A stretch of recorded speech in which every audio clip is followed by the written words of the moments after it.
ఎవరిని పంపించాడు?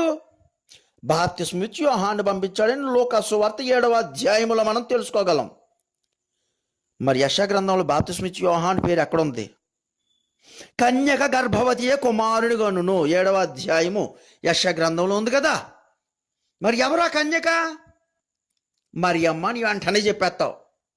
ఎందుకు చెప్తావు? మత్తయి సువార్తలో నువ్వు చదువుకుంటున్నావు. కానీ యెషయా గ్రంథంలో కన్య మరియ పేరు ఎక్కడుంది? నా వంటి ఒక ప్రవక్తను దేవుడు పంపును అని ద్వితీయోపదేశకాండంలో చెప్తున్నాడు 18:18. అవును కదా. ఆ ప్రవక్త ఎవరు? ప్రభువైన యేసుక్రీస్తు.